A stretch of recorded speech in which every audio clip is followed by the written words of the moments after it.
Start. गंभीर परमाणु कार्यक्रम के मुद्दे पर अमेरिका के साथ ईरान का जो समझौता हाल में हुआ है उससे पश्चिम एशिया की राजनीति में शांति और अस्थिरता का माहौल बनेगा। वर्षों से इस मुद्दे पर टकराव की स्थिति रही है। फिर नई स्थिति में यह लगने लगा है कि ईरान अपने महत्वाकांक्षी परमाणु कार्यक्रम को विराम दे सकता है। फिर हालांकि यह बात पक्के तौर पर नहीं कही जा सकती, फिर लेकिन असल चिंता यह है कि ईरान के साथ हुए अमेरिकी समझौतों को इजराइल और सऊदी अरब सही दृष्टि से नहीं देख रहे हैं।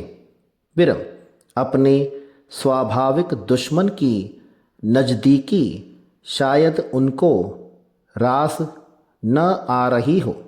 फिर लेकिन अगर दुनिया परमाणु हथियार से सुरक्षित होने की दिशा में अच्छा कदम आगे बढ़ाती है तो इस पर किसी भी देश को आपत्ति नहीं होनी चाहिए।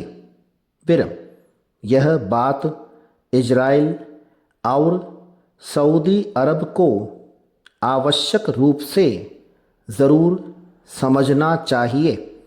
फिर तालिबान और अफ़गानिस्तान वार्ता की सबसे अच्छी चीज़ यह है कि दोनों पक्ष बातचीत करने पर सहमत हो रहे हैं।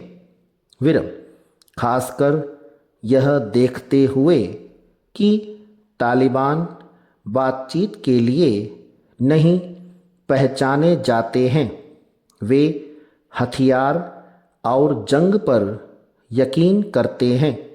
फिर एक दृष्टिकोण से देखा जाए तो यह कामयाबी छोटी नहीं है।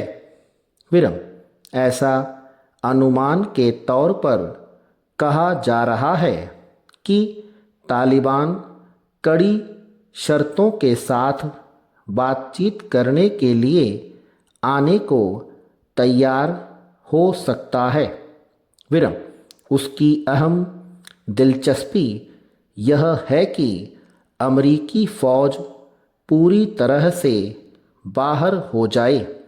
फिर अफ़गानिस्तान में अमेरिकी दखल का पूरी तरह बंद होना ऐसा मसला है जो करार के बाद ही हो पाएगा, न कि समझौते से पहले या इसके दौरान।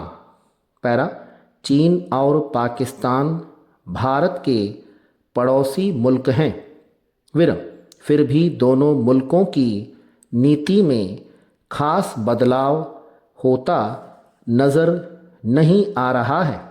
फिर इस बात से इनकार नहीं किया जा सकता है कि दोनों का मकसद यह हो सकता है कि भारत की सीमा में घुसपैठ करना, कुछ ज़मीन हथियाना, जब हरकत खबर बन जाए तो उसका खंडन करना और जब मामला ठंडा पड़ जाए तो नए तरीके से नई सोच के साथ फिर से आक्रमण करना।